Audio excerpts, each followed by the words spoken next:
मेरे साथ बीजेपी की सांसद अपराजिता सारंगी हैं। आपकी एक एक्ट को लेके काफ़ी चर्चा हो रही है। आपने एक बैग गिफ्ट किया है, क्या विशेष है इस बैग? बहुत दिनों से देख रही थी प्रियंका वाड्रा जी विभिन्न तरह के बैग लेकर घूम रही हैं और हर एक बैग पर अलग अलग तरह की लिखावट है। तो आज संसद सत्र का अंतिम दिन था, तो मुझे ऐसा महसूस हुआ कि उन्हें एक बैग गिफ्ट करना चाहिए और मैं यह बैग लेकर गई थी। ये जूट का बैग था और इस पर 1984 राइट लिखा हुआ था और रक्त के बूंद थे। तो मैं उन्हें स्मरण दिलाना चाहती थी कि जब 1984 में उनकी सरकार का कार्यकाल था, तब बहुत बड़ी घटना हुई थी और हज़ारों परिवार तबाह हो गए थे और दंगों का आलम था, ट्रेजेडी थी, विभीषिका थी मैं कहूँ।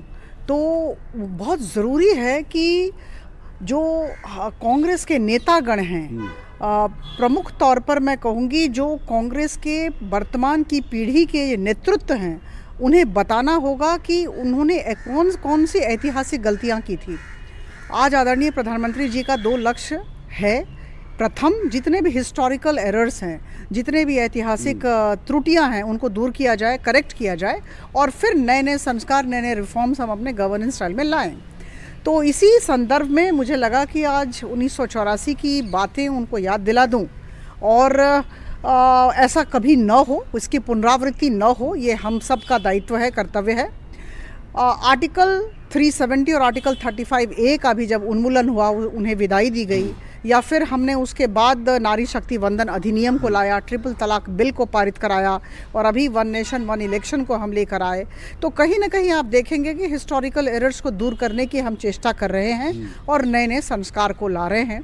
आदरणीय गृह मंत्री श्री अमित शाह जी ने बेहतरीन तरीके से 90 मिनट का भाषण राज्यसभा में रखा। उनका उद्देश्य था, उद्देश्य विहीन भाषण नहीं था, उनका उद्देश्य था कि कांग्रेस जो संविधान विरोधी है, जो अंबेडकर विरोधी है, जो आरक्षण विरोधी है, उसका सही चेहरा लोगों के समक्ष उपस्थापित किया जाए और इसलिए ऐसा उन्होंने किया। उसके बाद जो हंगामा हुआ आपने देखा। एक दूसरा, कल जो दुर्भाग्यपूर्ण स्थिति उपजी, ये उनकी कृत्य थी। कल 2 सांसद हमारे अस्पताल में बुजुर्ग सांसद हैं। एक नागालैंड की महिला आदिवासी MP के साथ क्या किया गया वो भी आप जानते हैं।